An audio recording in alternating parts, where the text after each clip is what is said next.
The Through the Gate Challenge. Step 1.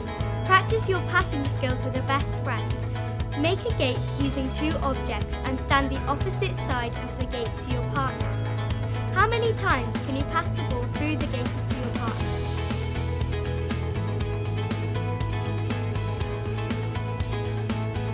Step 2. Can you use both feet to control and accurately pass the ball through the gate?